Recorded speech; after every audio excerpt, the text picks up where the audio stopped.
Good morning, all.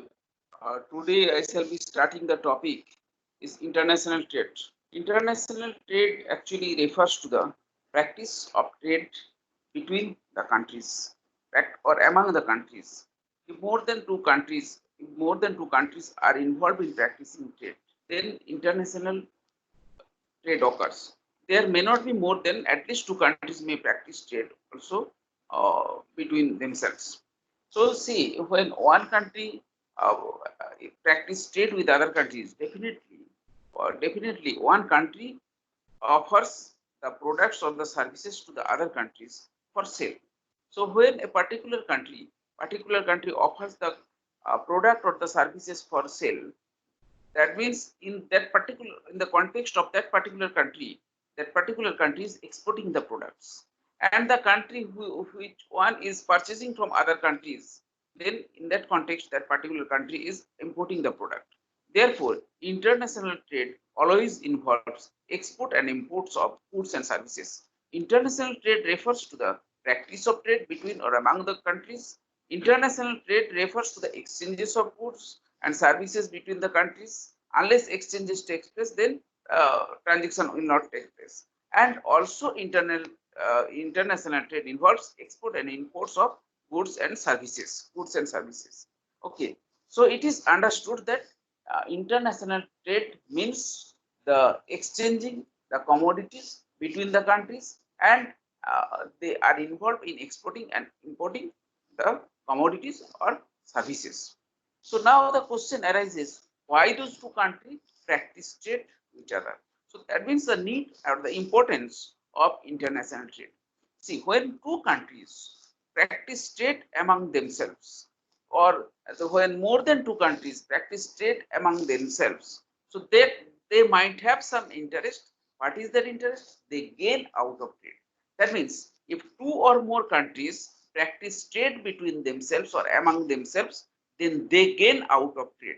That means both the countries are benefited by trading, How? What is the reason? How they gets benefited? See, this benefit arises due to two reasons. One is division of labor, another is specialization. If you look into the Adam Smith's definition, when Adam Smith defined economics in his book The Wealth of Nations in 1776, he highlighted the division of labors. Division of labors, he highlighted, one work can be done efficiently, perfectly, if that particular work is divided among different labors as per their efficiency.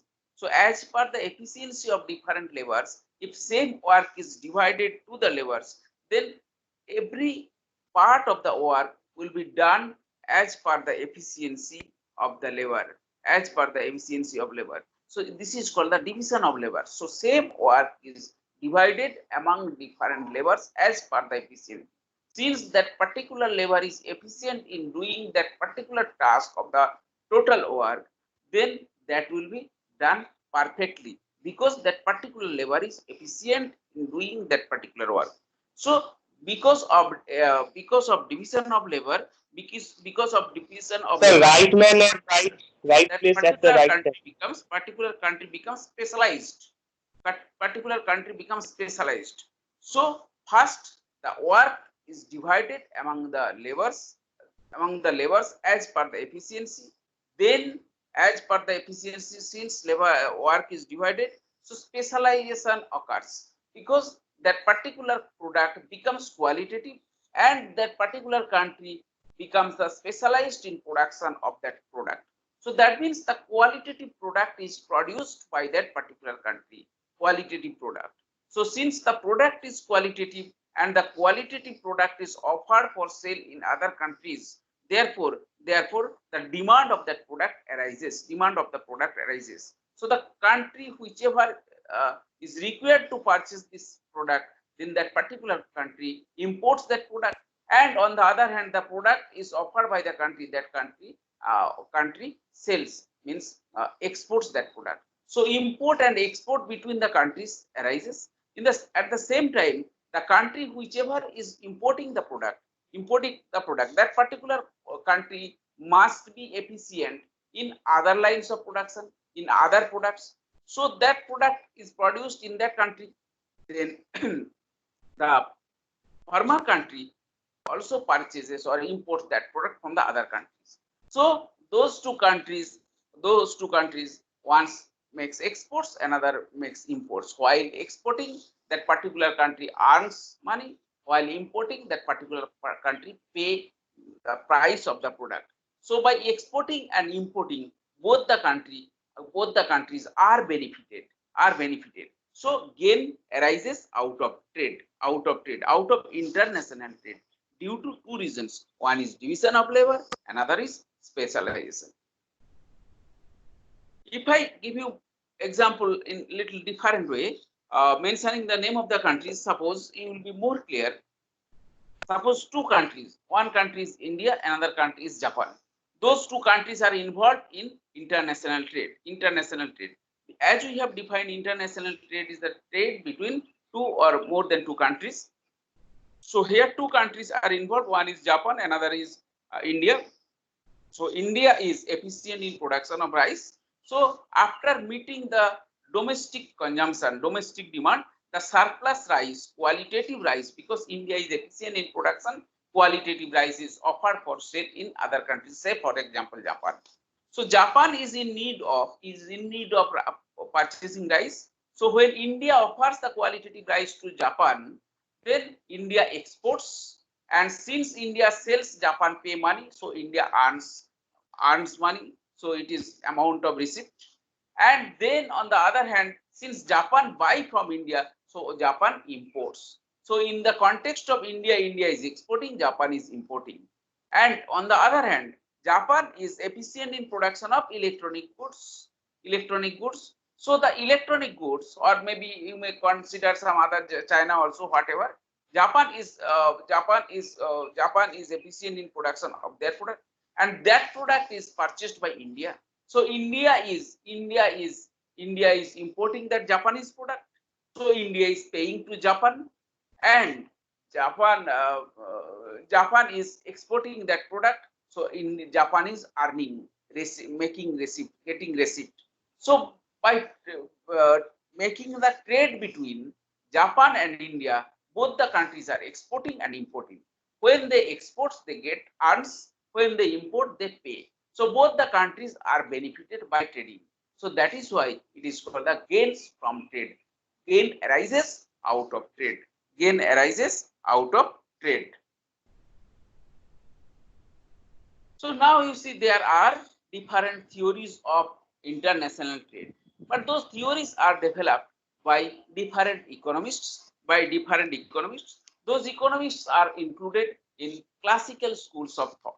Therefore, this total trade theory is considered as the classical theory of international trade. So the classical theory of international trade based on few assumptions. What are those? The classical theory says there are two countries, two commodities, and one factor model. So that is why this model is called the 2 by 2 by 1 model. What is first two? First two represents the two countries, say India and Japan, India and Nepal, two countries, two commodities. There may be electronic goods, rice, there may be wine, there may be cloth, because this model has been explained with the considering two commodities, wine and cloth. So I'm coming into that in the next slide. So how this model has been developed. So two commodities and one factor. There, there are many factors of production. Mainly there are 4 factors of production: land, labor, capital, and organization, and raw materials are also required. But here, out of all those factors, only one factor of production is considered to make this model simple. What is that factor? That factor is labor. So labor is the only cost of production. No monetary system, because barter system is considered here. So here labor cost is considered only the cost of production. How the labor cost? How many units of labor? How many days of labor are involved to produce a certain product? So accordingly, the cost of production has been calculated. Production function obeys constant returns to scale. Means output per unit of labor is constant. So that means, suppose since we have considered labor is the only cost of production, and output per unit of labor is constant. Suppose to produce 1 unit of cloth, say for example 1 meter of cloth, 1 centimeter of cloth, whatever, 1 meter of cloth, 1 unit of cloth, say 5 labor units are required. So when it obeys constant returns to scale means if you employ 10 labor units, 2 meters of cloths will be produced. If you employ 50 labor units, 3 meters of cloths will be produced. So as you employ more and more labor, accordingly the output also produced, but in the constant proportion. The proportion you employ the factor inputs, in the same proportion output gets produced. But in case of increasing or decreasing, you have studied increasing means the proportion you employ the inputs, output produced more than the employed inputs in the proportion more than the proportionate employment of inputs. And in case of decreasing returns to scale, you have studied the proportion you employ the inputs, output produces less than the proportionate employment of inputs. So here this is constant returns to scale means the proportion you employ the input, in the same proportion output gets produced. Then next assumption, the inputs are completely immobile internationally but mobile nationally. Since we are concerned about international trade, therefore here we need to look whether those factors of production here, since labor is the only factors of production, so one Indian labor can move to Japan or not. So in this context, it is assumed that no factors of production are completely immobile, they cannot move. Then transportation cost is zero. Transportation cost has not been considered in the models while developing the trade theory. Free trade is practiced. Free trade means here there is no taxation, no other problem. So anybody wants to be involved in the trade between the countries or among the countries, they are always welcome to get involved in international trade. There is perfect competition, already I have said, and all factors of productions are fully employed. All factors of production, whatever may be the factors of production, land, labor, capital, and organization, they are completely utilized. There is no extra labor or other factors are left over. So those are the assumptions. Based on those assumptions, trade theories have been developed. What are the trade theories? What is the basis of international trade? On the basis of what the international trade has been developed, there are two bases mainly. The main basis of occurring international trade is the differences of cost.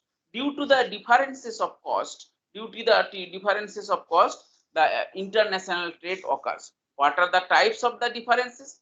There are two types. One is absolute cost differences. Another is comparative cost differences. So due to the absolute cost differences, international trade occurs, and due to the comparative cost differences, also international trade occurs. So when the international trade occurs due to absolute cost differences, it is called the absolute advantage theory of international trade. When the international trade occurs due to the comparative cost differences, it is called the comparative advantage theory of international trade. The absolute advantage of international trade has been developed by Adam Smith. Absolute differences in cost, or the absolute advantage theory of international trade, has been developed by Adam Smith. So Adam Smith and the comparative advantage theory of trade has been developed by David Ricardo. Now let me explain what is the absolute advantage theory of international trade. Under the absolute differences in costs of occurring international trade says, or the absolute advantage theory of Adam Smith says that there are two countries in the model. Look the slide here. Two countries have been considered. The countries are Nepal and India. So first assumption is 2 by 2 by 1 model. 2 by 2 by 1 model. In this model, two countries, Nepal and India, have been considered. Then two products, two commodities. What are those? One commodity is wine, another commodity is cloth. And one is the factors of production. That factor of production, only one factor of production, labor. So top you see cost in terms of labor units. So 2 by 2 by 1 model has been considered here. Two countries, India and Nepal, two commodities, wine and cloth, and one factor, the factor is labor. Now you may consider why this wine or cloth has been considered here, because there are many commodities, many products are required, and those products are used by the people. So see, you see this Adam Smith or David Ricardo, whoever, they are the classical economists. They are from the and this model was developed by the European economists, and it was developed in Europe.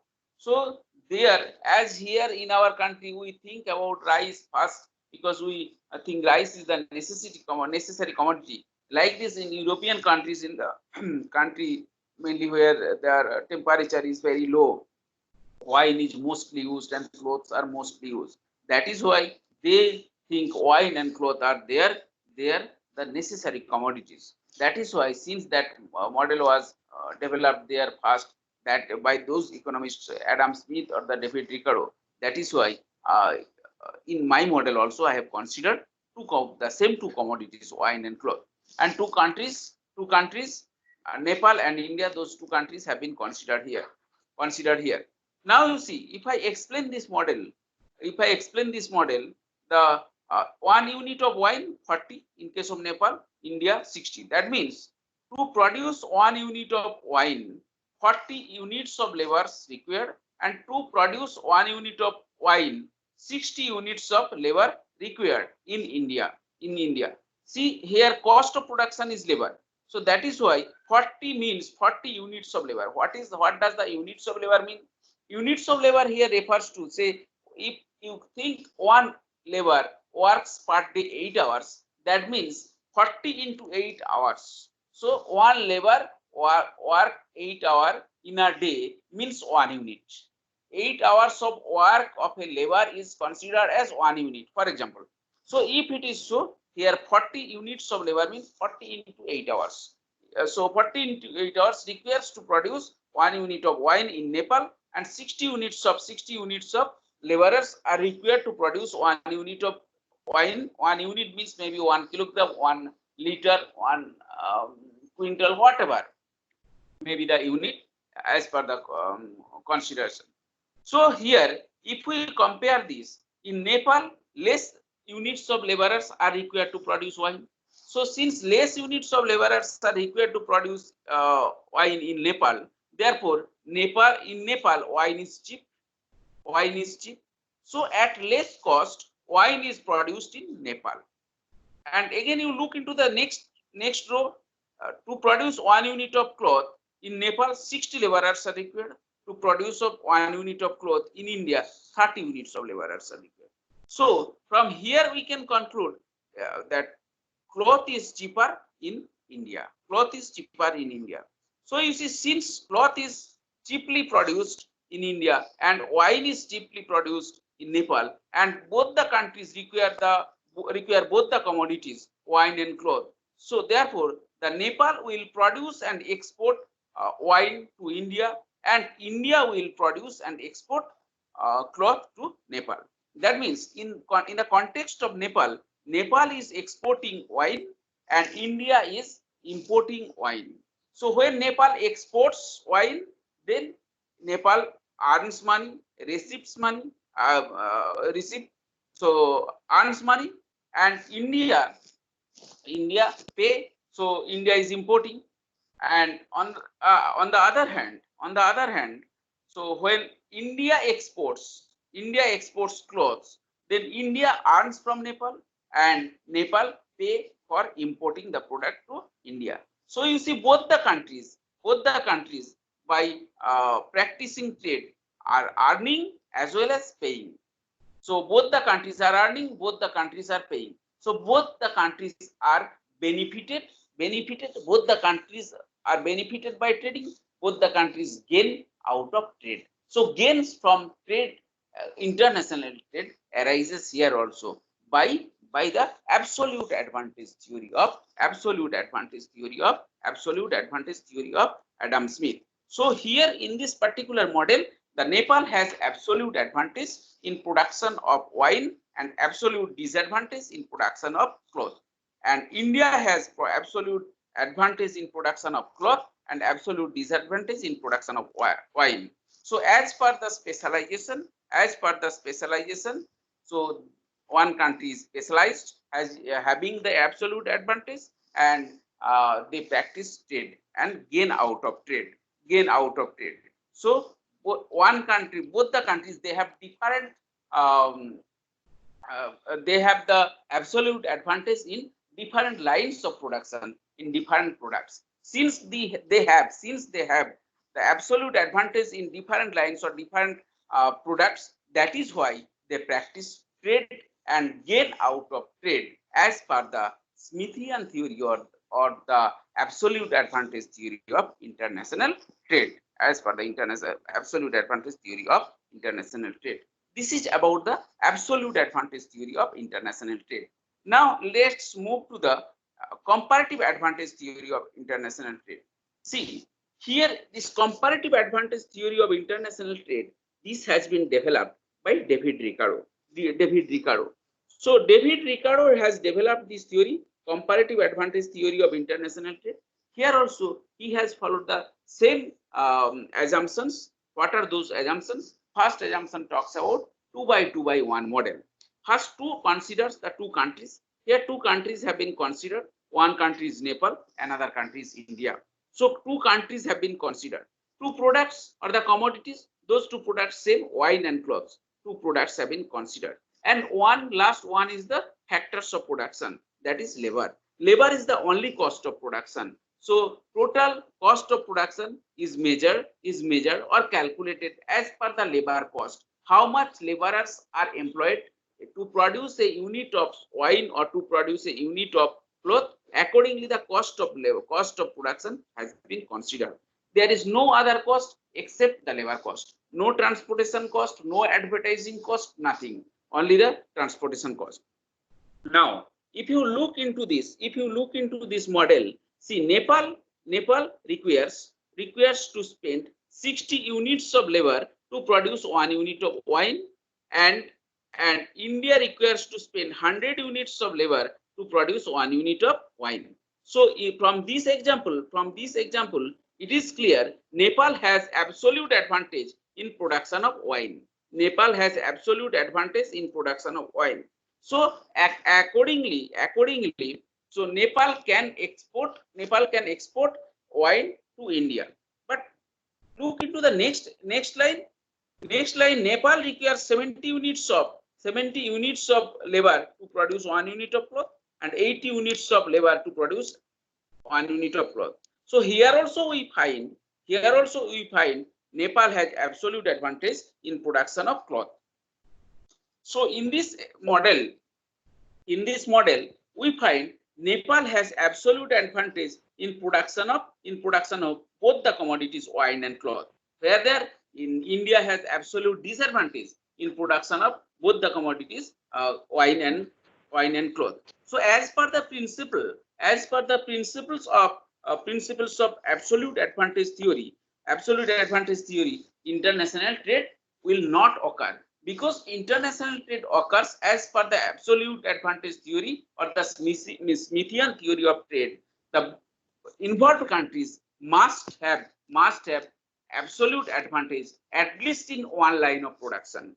So in our last example, in our last model, if you see in the last model, here we have seen in the last model, both the countries, Nepal was having absolute advantage in production of wine, and India had the absolute advantage in production of cloth. So that was as per absolute advantage theory. So since both the countries are having absolute advantages in different lines of production, so it was possible to practice trade.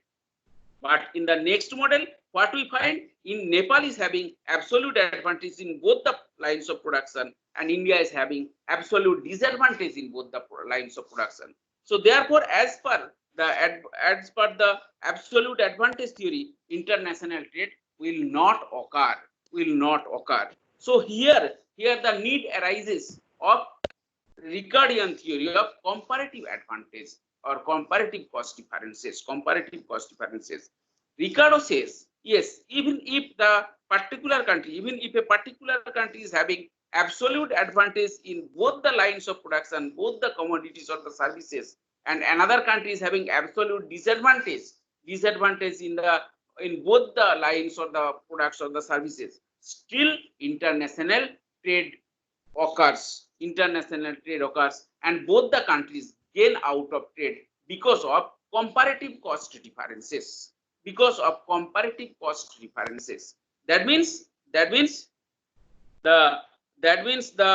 uh, comparative advantage theory says, or the Ricardian theory of trade says, Ricardian doctrine, it is also called the doctrine, Ricardian theory of international trade says, even if a country is having absolute advantage in all lines of production and the other countries are having absolute disadvantages in all lines of production, still both the countries or all countries will be involved in international trade and gain will arise out of trade because of comparative cost differences. So now we need to see what is comparative cost differences, how because of comparative differences international trade occurs. So we need to calculate the comparative cost. So now the slide you see, this is the calculation of comparative cost. Calculation of comparative cost. In this slide, you see there are two countries, Nepal and India, and labor is the only cost of production. Labor is the only cost of production. So first, second column talks about the comparative cost for production of wine per unit production of wine, but comparative cost has been calculated.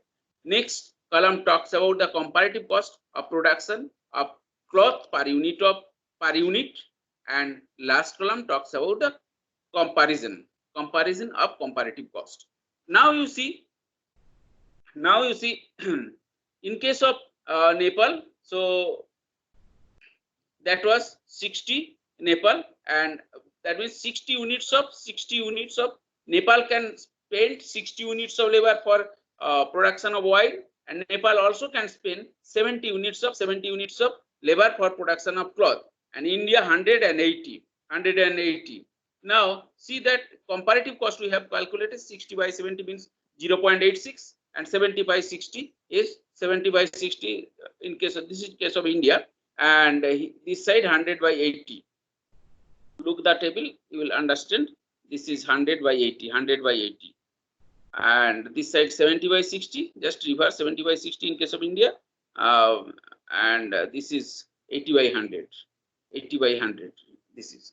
Sir, So this occurs because of workers' efficiency rate. Gain arises due to efficiency and division of labor. Let me complete. After that, I give you the answer. Okay. So now here these two columns talks about the comparative cost and the comparative cost for comparative cost of wine production, comparative cost of production of cloth. Now you see here, in case of Nepal, if you see, in case of Nepal, you see the comparative cost 0.86 in case of wine, and in case of cloth it is 1.25. Definitely 0.86 is less than 1.25. Since 0.86 is the comparative cost in production of wine is lesser than the comparative cost of production of cloth 1.25. Therefore, from here you can easily understand wine is cheaper in Nepal. And in case of India, say the 0.8 in the production of cloth, and 1.17 is the production of wine. So 0.8 is lesser than 1.17. So cloth is cheaper in India. So from the comparative cost analysis table, we can understand. So comparative cost of production of wine is cheaper in Nepal. So Nepal will produce and export export wine to India, and comparative cost of production of cloth is less in India. So India will produce and export cloth to Nepal. So they will practice trade. They will practice trade due to the differences of comparative cost. Since they are practicing trade due to the differences of practicing trade, practicing comparative cost, and one country is exporting one product and another country is importing the same product, and just reverse is happening in case of exporting and importing. So when the country exports receives, when the country imports makes payments. So both the countries are exporting means earning money, both the countries are importing means paying money. So both the countries are benefited by practicing trade. So here international trade occurs due to the differences of comparative cost, whereas you found due to the absolute advantage theory, trade was not supposed to occur. So here lies the popularity or superiority of comparative cost advantage theory over the absolute advantage theory. So because of comparative advantage, when a particular country can practice trade, whereas it was found in case of absolute advantage theory that those countries were not supposed to practice trade. Here the popularity gains or the superiority of comparative advantage theory arises over the absolute advantage theory. Then next slide of this lecture, I will complete with this. After that, I shall give you time to discuss your question answers. So next topic talks about the terms of trade. What is the terms of trade? Terms of trade is nothing but the price of exports divided the price of imports into 100. That means terms of trade measures the export prices by the import prices. That means it indicates so how much amount of a product, imported product, can be expressed by the price of exported product, because terms of trade actually measures the economic health of a country. All of you know, if a country exports more, then revenue will be more. If imports more, then payment will be more. So payment means outflow of money, and export means inflow of money. So every country wants to make inflow of money more.